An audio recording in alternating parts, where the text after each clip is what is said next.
Mesdames, Messieurs, bonjour, bonsoir, ça dépend de quand vous nous recevez. Chaque année, courant le mois de décembre, les dignitaires, têtes couronnées, les prêtres de Fa consultent les divinités pour savoir les signes ou sur quelle base la nouvelle année va commencer. Pour l'année 2023, le comité Bénin Tofa et AFAB, entendez, Association des Fagbassa et Bokono du Bénin, ont honoré à la même tradition le dimanche 4 décembre dernier. Le Tofa de l'année 2023 est donc connu. Le principal signe est le Satché, suivi du Losomenji et de Troupin Lete. Ces trois signes du Fa annoncent pour 2023 une série de maladies. Et c'est justement ce qui motive ce numéro de votre émission Tribune Santé. C'est vrai aussi que Radio Afrique Santé consacre 30% de son programme à la culture. Et c'est ce qui justifie ici la présence du professeur David Kofiaza dans ce studio pour nous aider à mieux comprendre le TOFA 2023 et les dispositions pratiques à prendre les uns et les autres pour passer cette nouvelle année sans ennui. La mise en onde de cette émission sera assurée par Tibus Arréenou, assisté de Parfait Fodéou, au micro pour la commande, Sergio Doucet, depuis le studio Vincent Fouli. Professeur David Kofiaza, bonjour. Bonjour. Soyez la bienvenue dans notre studio, studio Vincent Fouli de Radio Afrique Santé. Merci. Alors, pour ceux qui ne connaissent pas encore le professeur Kofiaza, nous allons laisser le professeur lui-même se présenter parce qu'on dit souvent on ne se présente mieux que par soi-même. C'est pas évident, vous savez. Moi, je suis pas trop l'habitude de me présenter, mais je vais juste résumer en un mot. Je suis David Kofiaza d'Atoindje Séléguedo, pour nom de sacre. Je suis le président du Conseil national des cultes endogènes du Bénin, CONASEB, et le coordonnateur de Bénin Tofa. Soyez donc la bienvenue une fois encore. Alors, professeur, le TOFA 2023 a encore parlé et nous avons connu déjà ce qui nous attend pour la nouvelle année qui va commencer. Alors, avant d'aller sur ce terrain, dites-nous, le FA, c'est quoi? Pour ceux qui n'ont pas encore connaissance du FA. Le phare, c'est juste une science. C'est un art divinatoire qui permet de décrypter l'avenir, c'est-à-dire de savoir par anticipation de quoi demain sera fait. C'est son rôle. Il vous dit exactement, c'est comme un scanner qui vous dit exactement qu'est-ce qui se passe actuellement et qu'est-ce qui peut se passer dans l'avenir. Donc, le phare est un outil qui nous permet de savoir demain de quoi il est fait. Alors, chaque année au Bénin, nous avons coutume de consulter le FA avant d'entamer une nouvelle année. Le dimanche passé, vous avez sacrifié à cette tradition. Dites-nous, il y a eu trois signes pour cette année.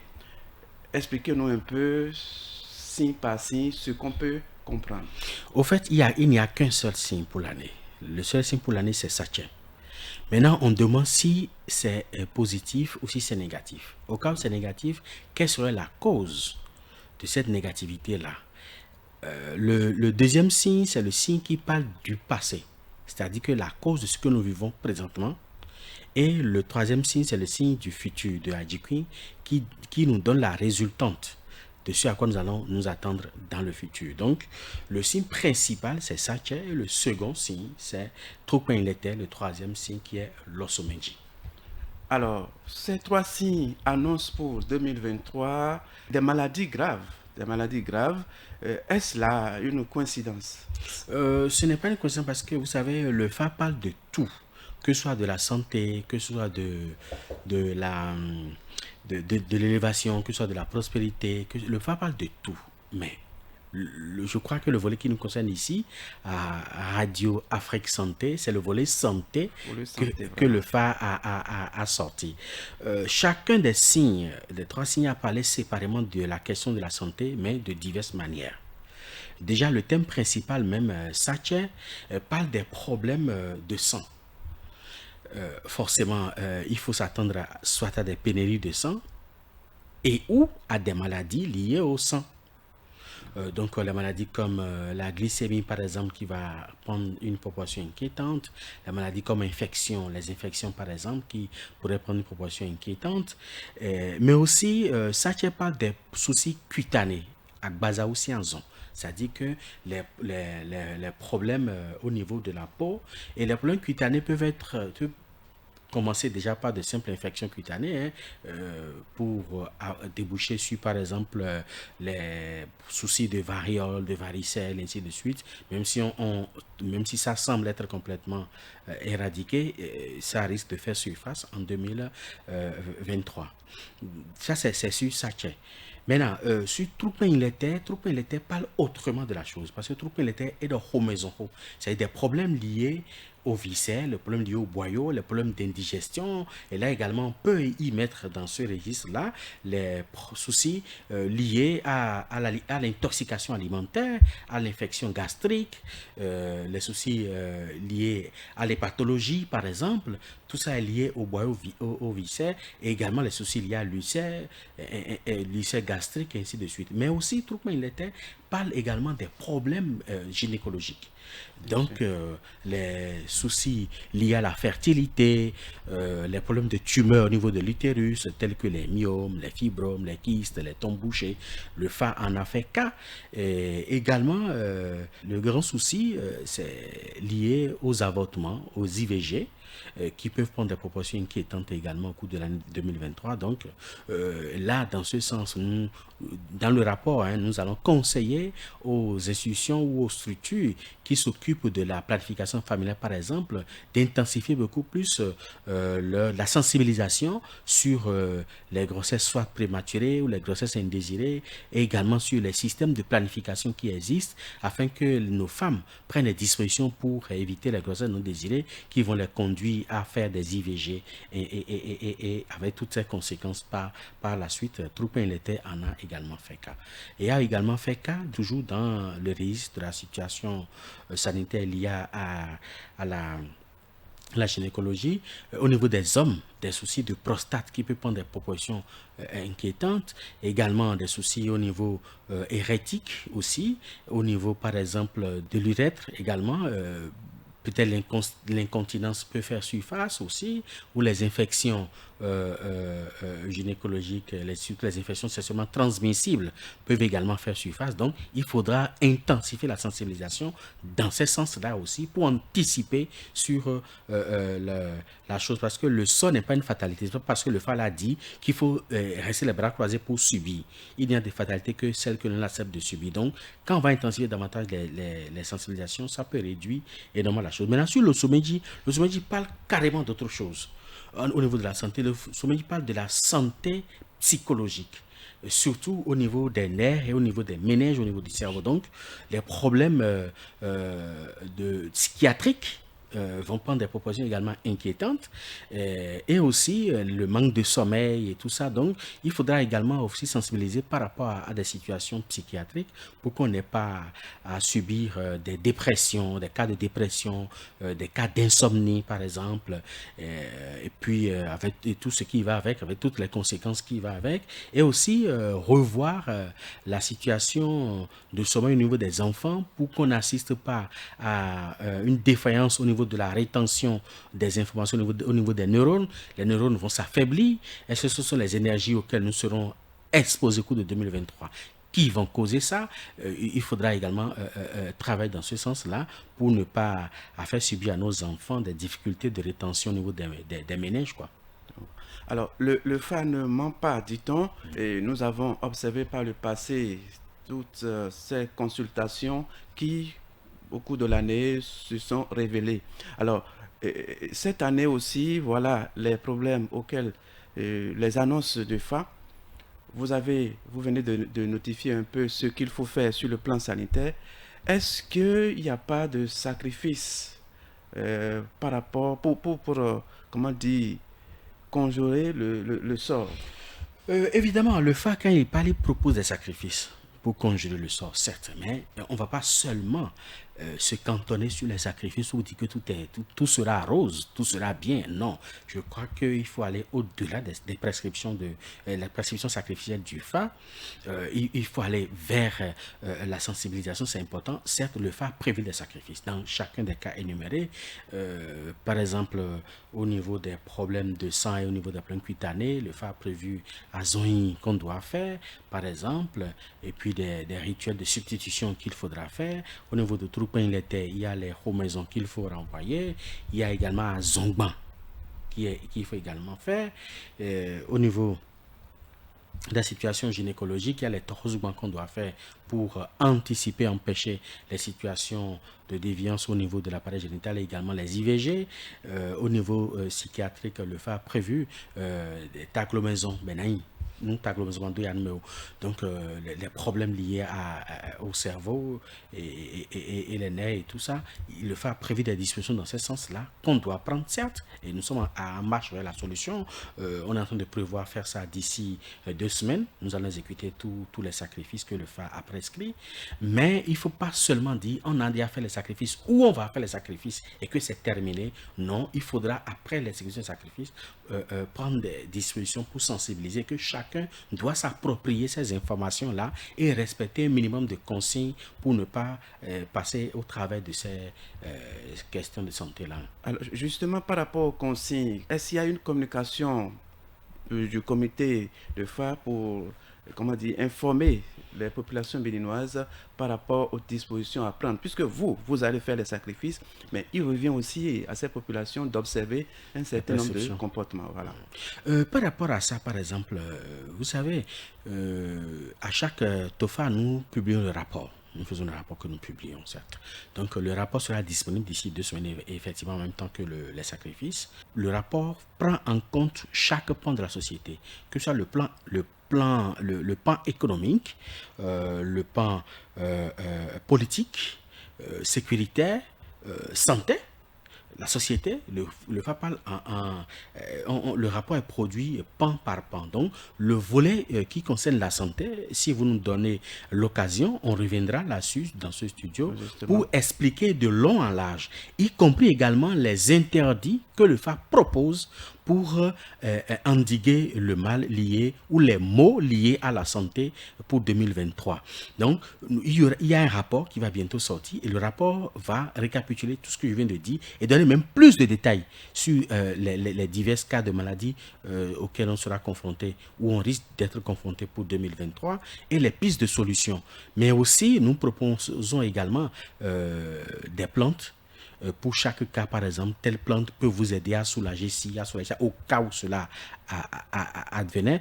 Et également, les diverses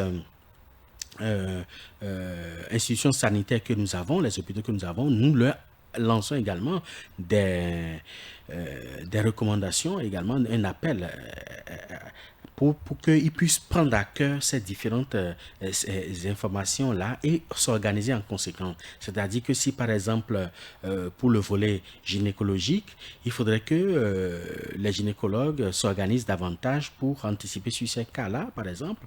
Les services pédiatriques, par exemple, vont s'organiser pour les questions liées à l'intoxication alimentaire, surtout au niveau des enfants, aux différentes préoccupations au niveau des enfants également. Il faudra aussi que les structures sanitaires qui ont en charge des questions cutanées, par exemple, puissent aussi se réorganiser pour prendre ces cas au cas où il y aura des débordements et également des problèmes liés à l'intoxication. Il faut sensibiliser aussi les gens sur la consommation d'eau insalubre et les régions dans lesquelles il n'y a pas d'eau potable, l'État maintenant prendra en charge ou les structures en charge de la distribution de l'eau peuvent également se mobiliser pour 2023 pour que les coins et recoins où il n'y a pas d'eau potable puissent régler ça pour que ça ne soit pas des poches d'intoxication ou de soucis d'infection alimentaire ou des maladies hydriques que le FA également souligné. D'accord. Alors, professeur, souvent il y a une question que l'on se pose quand la consultation annuelle du FA passe. Il y a certains qui se disent, bon, ce n'est que cette consultation ne concerne que ceux qui ont le FA. Et nous avons entendu, nous avons suivi un peu dans les différentes déclarations que le phare, le TOFA de cette année a aussi interpellé ceux qui n'ont pas le phare. Alors dites-nous, est-ce que les consultations annuelles ne concernent que ceux qui ont le phare et comment ça se passe? Parce que les gens pensent souvent que c'est seulement ceux qui ont déjà le phare qui sont concernés. Mais c'est pas vrai, ça c'est une hérésie. Une consultation, c'est tout comme si on dit la radiographie concerne seulement les médecins ou ceux qui sont en médecine. Mais c'est pas vrai. Le citoyen lambda, c'est là il va. Qu'il soit médecin ou pas, c'est là il va. Le scanner n'est pas là pour ceux qui sont dans le corps médical ou paramédical. Non, non, non. Je crois qu'il faut savoir regarder. Le TOFA n'est pas fait pour ceux qui ont le FA ou ceux qui seulement croient au FA. Non, c'est pour toute la nation. Est-ce que nous disons, quoi qu'en soit votre obédience religieuse, philosophique ou autre, vous avez intérêt à suivre un tout petit peu. Même si vous devez balayer d'autres de revers de main, il faut suivre un tout petit peu parce que cela y va de votre propre santé au fait. Le FA ne stigmatise pas, il parle à la société, il parle à la communauté, il parle à la nation et il dit ce qu'il y aura pour la nation, c'est à la nation de s'organiser. Le FA n'a pas de religion en fait. C'est vrai que nous qui le pratiquons aujourd'hui, nous sommes essentiellement dans le domaine de la religion vaudou, mais le FA n'a pas de religion. Et le FA, quand il parle au roi comme au roturier de la même manière.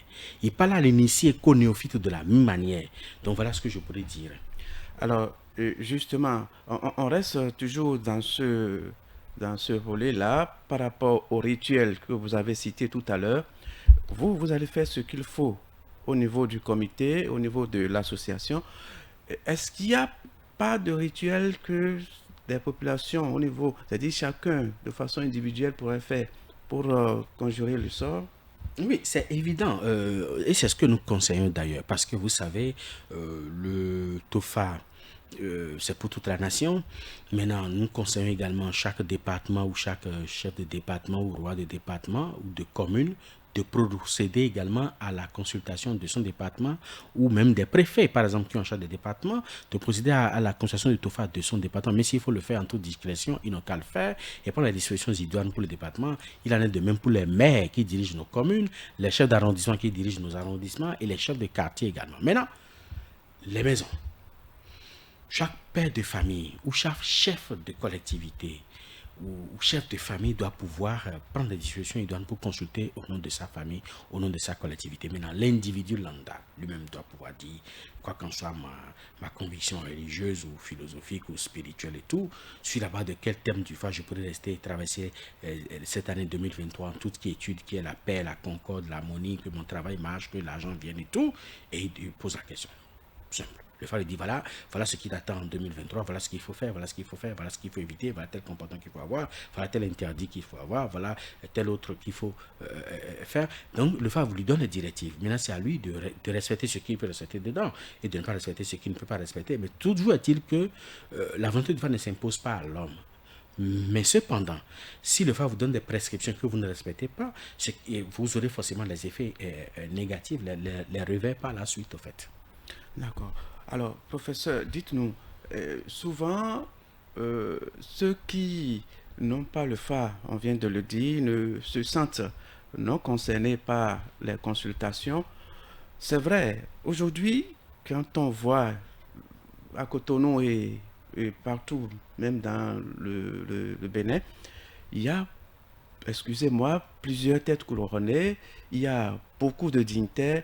Et il y a certains qui ont le désir de s'approprier le phare, mais le fait que tout le monde fait tout inquiète un peu et on se demande où est-ce qu'il faut trouver le vrai prêtre de phare, par exemple, comment ça se passe. Puisqu'il y a une association, il y a une association qui est reconnue. Alors, et les autres qui sonnent partout, venez vers moi. Aujourd'hui, quel est le travail de censure que fait l'association pour orienter ceux-là qui résistent encore pour quand même avoir le phare? Vous savez, c'est un peu difficile. La liberté d'association est une liberté constitutionnelle, donc chacun est libre d'appartenir à une association de son choix. Et l'association des Fabrices du Bénin AFAP que j'ai eu à diriger pendant près de 13 ans, avant de passer le témoin, nous avons fait un bon travail sur le terrain et les meilleurs Bokonos sont avec nous. Seulement, ceux qui sont pas réellement Bokonos ou ceux qui sont des imposteurs, ils ont du mal à venir vers nous.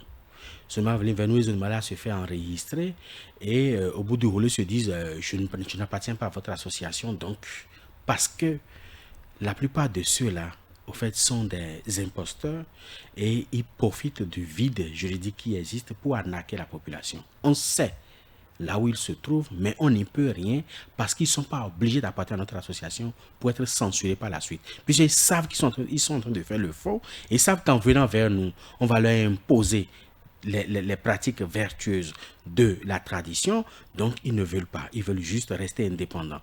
Maintenant, le problème qui se pose aujourd'hui, c'est un problème législatif. C'est-à-dire que le milieu endogène ne dispose d'aucun arsenal juridique pour être réglementé. Donc, c'est un milieu vide, juridiquement parlant. Chacun se déclare dignitaire s'il veut, comme il veut, quand il veut et où il veut. Et il n'y a aucune pression, aucun contrôle de l'État sur ça. Donc, c'est un problème malheureusement que nous ne pouvons pas régler parce que c'est un problème régalien. C'est un problème de l'État. Et c'est à l'État de légiférer, puis de recenser et de contrôler qui fait quoi. C'est comme le milieu. N'importe qui aujourd'hui ne peut plus se lever pour dire qu'il est médecin. N'importe qui ne peut plus se lever aujourd'hui pour dire qu'il est avocat ou huissier ou notaire. C'est réglementé. Même si chacun exerce librement, le métier est réglementé. Le seul milieu qui n'est jamais réglementé depuis les années 60 jusqu'à aujourd'hui, c'est le milieu des cultes endogènes. Si bien que un déscolarisé du jour au lendemain va au marché acheter des perles, il met au cou, il met un chapeau sur la tête, il dit qu'il est tête couronnée. Et on sait, mais on n'y peut rien. Parce qu'il n'appartient pas à votre association et il ne veut pas appartenir à votre association. Mais il sait qu'il est dans le fond et peut venir vers vous. Et nous aussi, nous sommes insensibles, pas insensibles, nous sommes inactifs, nous sommes incapables, voilà. Nous sommes incapables d'agir, mais on voit. Ils arnaquent la population, mais on n'y peut rien. Et pour ceux qui désirent aujourd'hui avoir le phare, puisque ça fait partie des recommandations du TOFA 2023, qu'est-ce que vous leur conseillez? Quelle démarche faut-il mener pour avoir son phare? C'est de savoir chez qui aller. C'est justement le problème qui se pose. Ils savent, je vais vous dire, ce n'est pas un problème. C'est pas un problème qui se pose. C'est-à-dire que je vais vous donner un exemple. Ils savent que ceux-là, c'est leur spécialité. Mais les vendeurs d'illusions leur proposent des initiations à bas prix. Ce qu'on va faire à 10 000, ils vont leur dire on va faire à 5 000. C'est ça. Ils trouvent que c'est moins cher, ils vont courir pour aller là-bas. Quand ils vont se casser la tête, ils viennent maintenant, commencent pas à chercher. C'est comme quelqu'un qui est venu vers moi. Il dit qu'il veut faire l'initiation au phare.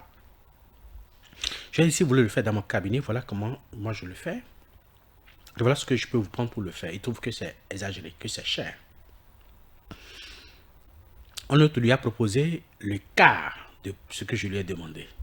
Il dit, ah, ça c'est moins cher. Il va faire. Il va faire ça. Maintenant, il me ramène le phare qu'on lui a fait pour dire de lui expliquer. J'ai dit, mais celui qui t'a fait le phare là, il t'a pas donné des explications. Il a dit, oui, il a donné des explications, mais il ne comprend rien. Je dis, apporte le phare qu'on t'a fait.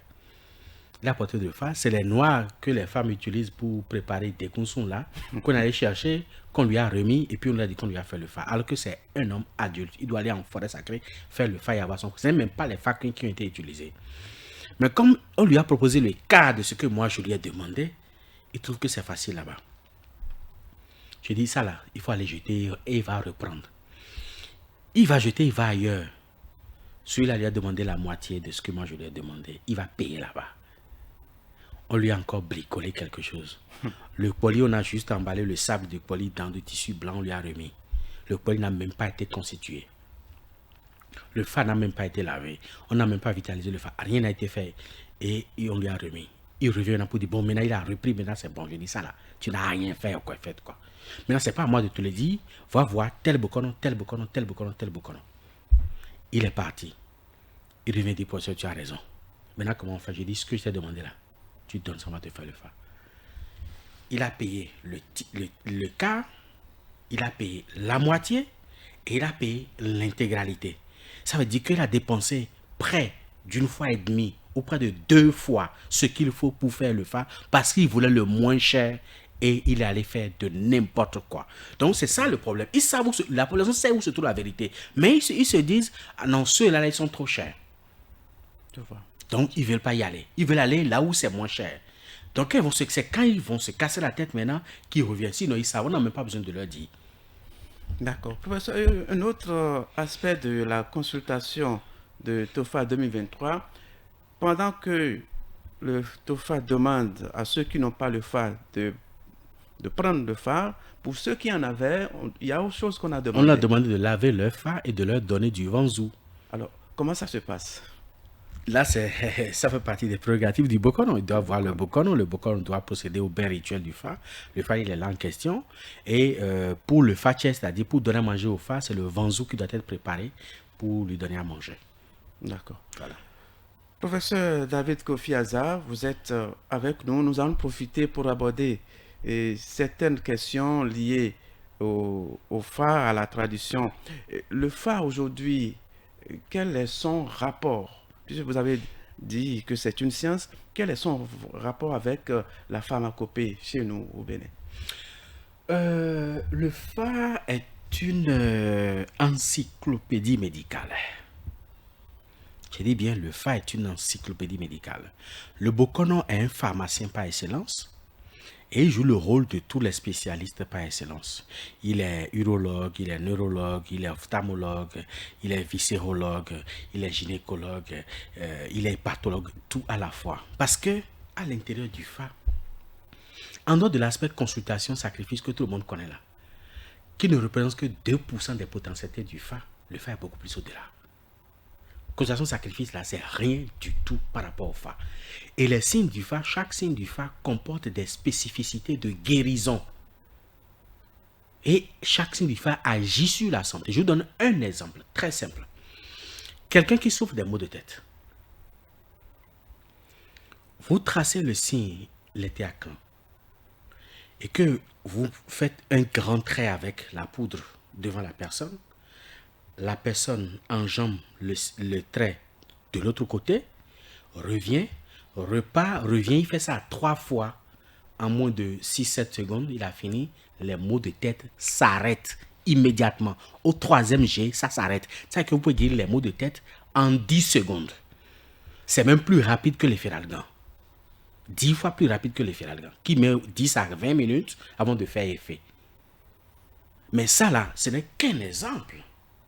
Dans les potentialités pharmaceutiques du fa, il y en a énorme. Le fa, c'est un médecin par excellence. Mais il suffit de connaître d'abord les signes et parfois des feuilles, 1 ou 2 feuilles, interagissent dans l'exécution de cette tisane ou de cette potion-là au niveau de la santé pour le fa. Alors, dites-nous, que faites-vous pour une cohabitation de la médecine moderne et de la médecine traditionnelle chez nous aujourd'hui? Vous savez, excusez-moi, je peux choquer vos auditeurs, nous faisons un travail. Mais il faut reconnaître qu'une bonne partie de ceux qui sont formés par la médecine moderne sont des culturicides. C'est-à-dire? C'est des gens qui sont programmés pour tuer leur propre culture. C'est-à-dire que ces gens, on leur inculque un certain nombre d'hérésies mentales dans la tête, à telle enseigne que tout ce qui vient de l'Occident là, c'est ça qui est propre. Tant que l'Occident n'a pas trouvé de remède pour une maladie, c'est que la solution n'existe pas. C'est que la solution n'existe pas. Tant que ce n'est pas venu de l'extérieur. Et au bout, ils vont même jusqu'à avancer des théories bidons sous prétexte que les tisanes que nous buvons donnent des insuffisances rénales. L'insuffisance rénale là, qui en souffre? Ce sont les riches. Vous avez vu un villageois de Tchoumi souffrir d'insuffisance rénale? Ça n'a aucun fondement scientifique. Sur quelle base on dit ça? Est-ce combien d'études on a réalisées sur des gens qui n'ont pris exclusivement de la tisane et qui souffrent d'insuffisance rénale? Moi, mon Bokono est mort à 143 ans. Il n'a jamais pris de médicaments pharmaceutiques. Mais il a laissé un Benjamin de 10 ans, à 143 ans. Il a laissé un Benjamin de 10 ans. Et il n'a jamais pris de médicaments pharmaceutiques. Donc, je dis, mon grand-père est parti à 120 ans. Mais jamais de médicaments pharmaceutiques. Mais il n'a jamais souffert d'insuffisance rénale. C'est toujours la tisane. Nous, depuis notre enfance, on nous a bercé avec les tisanes. Et jusqu'à aujourd'hui, je continue de prendre des tisanes. Mais j'ai mes reins qui sont sains et nets. Ils n'ont réalisé aucune étude scientifique, sérieuse, légale, avant d'avancer ces allégations-là. Parce qu'on suppose que la tisane n'a pas de dose. Mais ce sont les médicaments pharmaceutiques qui donnent des insuffisances rénales. Aujourd'hui, pour traiter quelqu'un qui a le diabète, par exemple, on lui injecte l'insuline. Mais l'insuline, après quelques années, vous donne l'insuffisance rénale. Pourquoi on ne parle pas de ça? Il y a plein de médicaments, par exemple, qui ont été retirés de la pharmacie, de nos pharmacies, mais qui ont donné des insuffisances au niveau des gens. Mais pourquoi on n'en parle pas? Vous mangez de la sauce de légumes. Est-ce que vous connaissez la dose de la sauce de légumes que vous mangez? C'est des feuilles, c'est des plantes. C'est la même chose que la tisane. Mais vous mangez des feuilles de laitue. Est-ce que vous connaissez la dose avant de manger? On mange, on se rassasie, point. La tisane, on prend et le ventre est ballonné et puis c'est tout. Et puis ça vous fait du bien. Maintenant, pourquoi on dit que nos plantes donnent l'insuffisance rénale? Donc c'est pour ça que je dis, ceux-là, pas tout le monde. Je connais, j'ai du respect pour certains médecins qui, par exemple, même font recours à nos plantes, même pour accoucher des gens, pour leur éviter la césarienne. Vous savez que la césarienne peut être évitée par des feuilles. Des feuilles, oui. Rien que des feuilles, on peut éviter la césarienne. Mais pourtant, on le fait.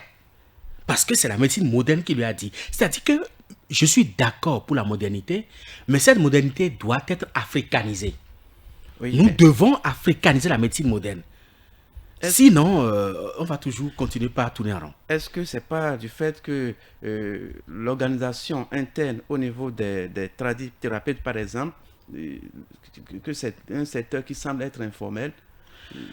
Non, ce n'est pas un secteur qui semble être informel parce qu'on veut qu'il soit informel. Puisque les firmes pharmaceutiques qui financent un certain nombre de projets au Bénin n'ont aucun intérêt à ce que la médecine traditionnelle se développe. Donc, la main qui donne, c'est la main qui ordonne. Donc, comme cela injecte beaucoup de milliards dans le domaine de la santé, on fait obstruction à la promotion de la médecine naturelle chez nous.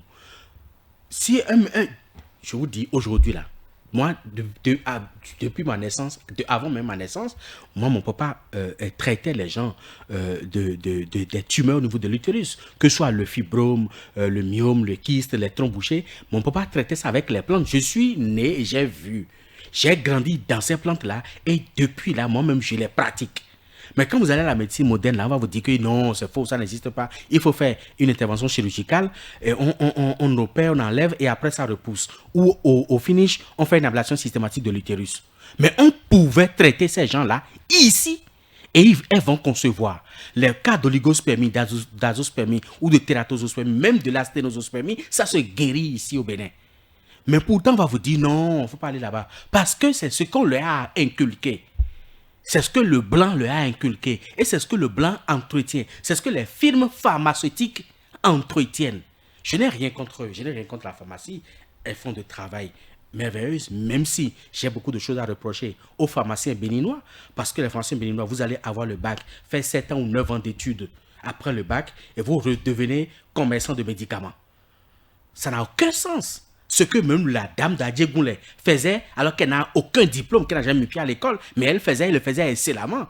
Nos pharmaciens aujourd'hui sont des commerçants de médicaments. Ils ne produisent rien du tout. Attention, professeur, c'est vous qui le dites. Mais c'est la vérité. Demandez, prenez 10 pharmaciens au hasard. Demandez-le combien de molécules ils ont créées pour guérir même le palu.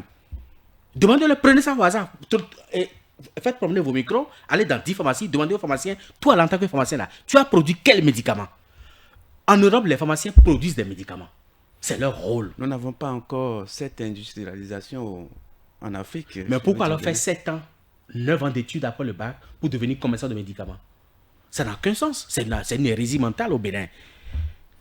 Mais toujours est-il que l'organisation interne doit forcément les prendre. Parce que si les tradithérapeutes béninois ne s'organisent pas, on ne peut pas leur donner valeur. Parce que aujourd'hui, si vous parcourez un peu dans la rue, sur certaines chaînes et autres, c'est-à-dire tout le monde vend tout.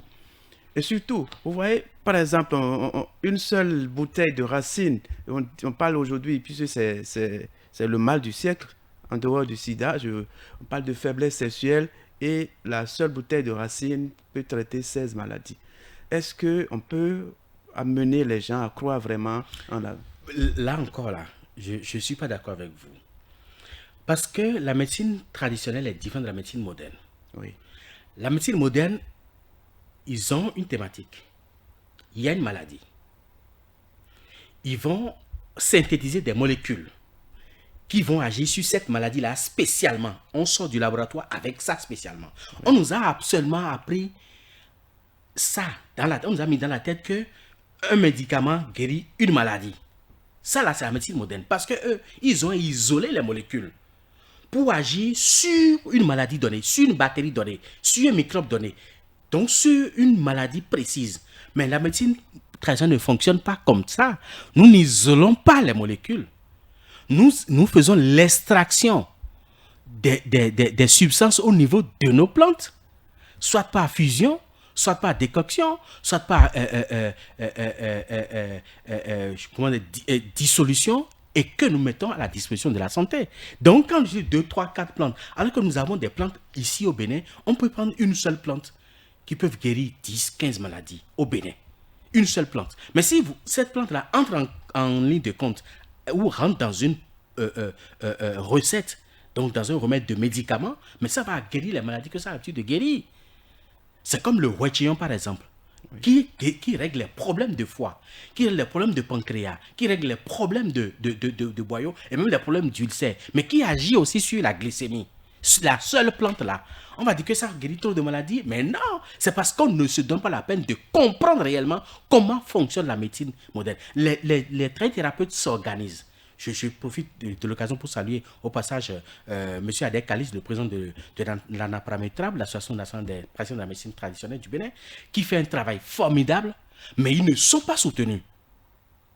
Je dis bien, en Europe, quand tu découvres le remède pour une maladie, la première des choses, soit que le laboratoire s'organise, soit que l'Union européenne s'organise, soit que l'État s'organise pour te mettre les moyens à ta disposition pour développer ton remède.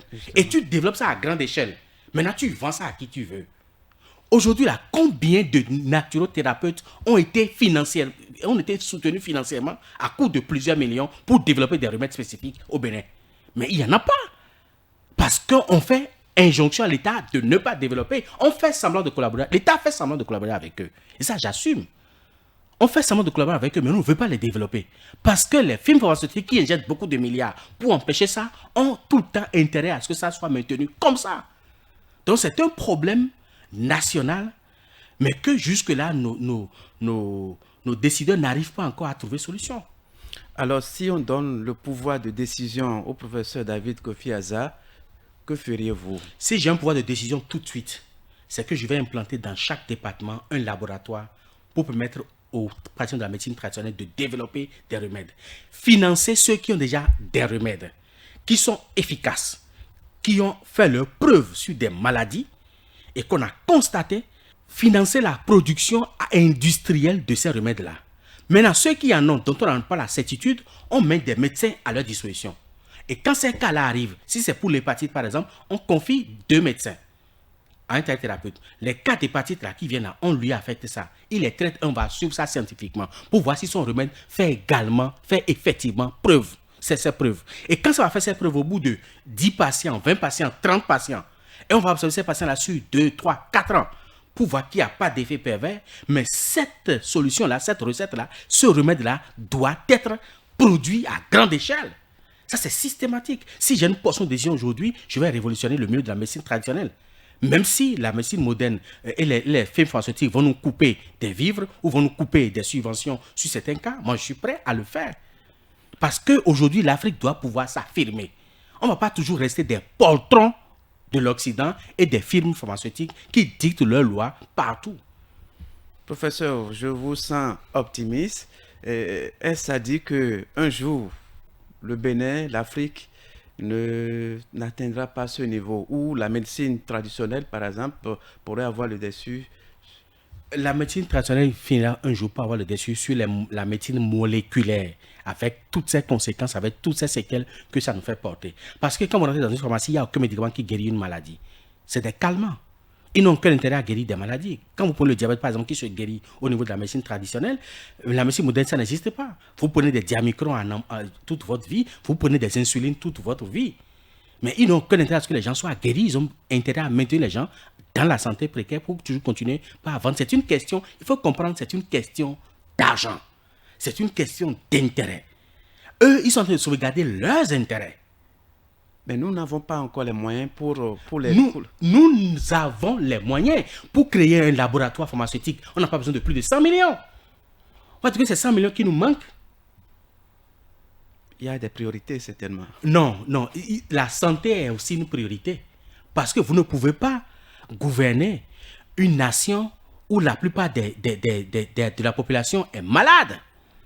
Non, la santé est d'abord prioritaire. Il n'y a que deux priorités sur cette terre. Il y a la santé et la sécurité. Si vous avez la santé, que vous avez la sécurité, tout le reste, vous pouvez faire. C'est les deux prioritaires. Moi, je pense, si j'ai un pouvoir de décision aujourd'hui, je priorise la santé, mais la santé par les plantes, et non pas par la médecine moléculaire qui crée des maladies en un point fini, et la sécurité de ma nation. C'est clair, quoi.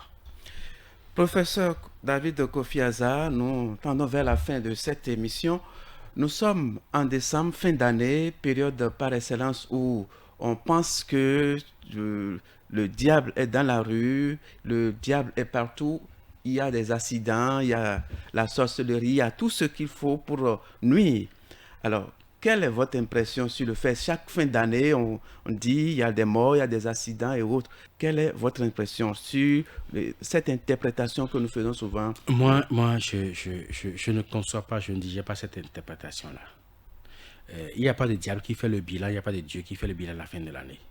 Parce que l'année finit chaque jour que Dieu fait, l'année finit. Donc il n'y a pas une période spécifique. Nous passons généralement d'une ère vers une autre au cours du mois d'octobre, novembre, décembre, janvier, février et mars.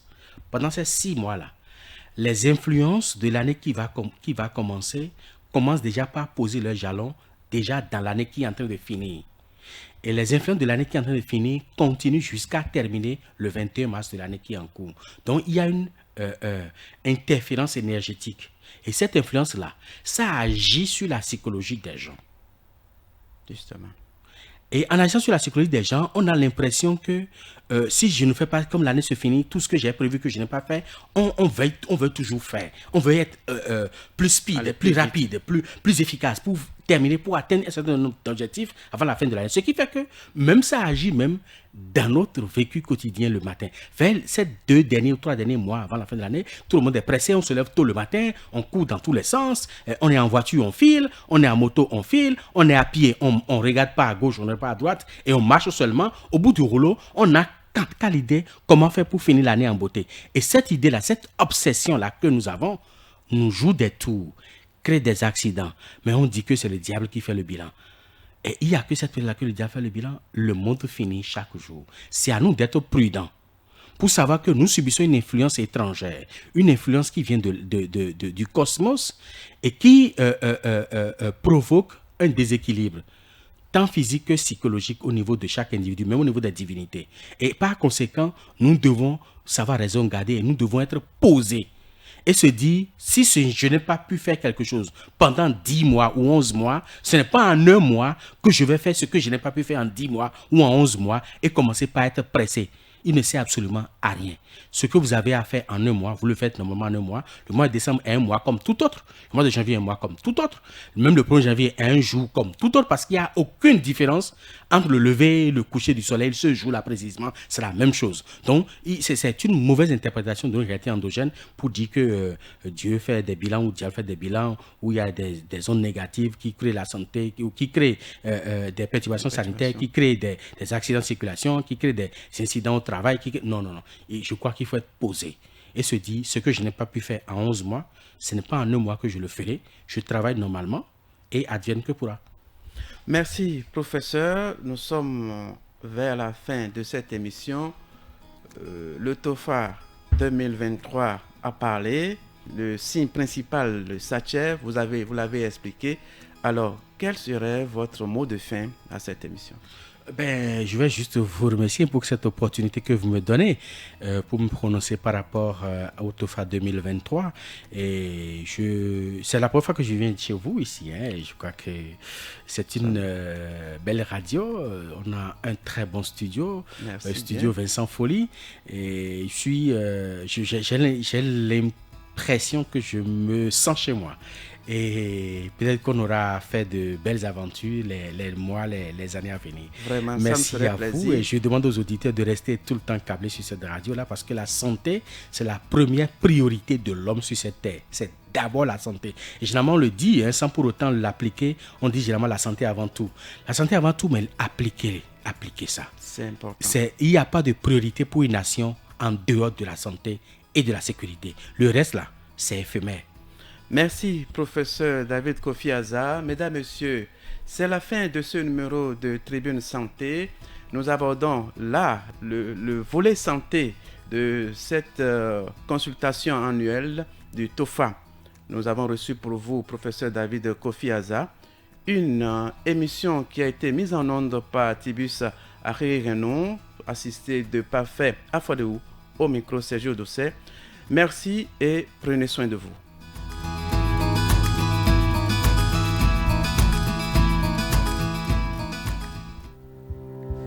Touchez votre cible en communiquant sur Radio Afrique Santé.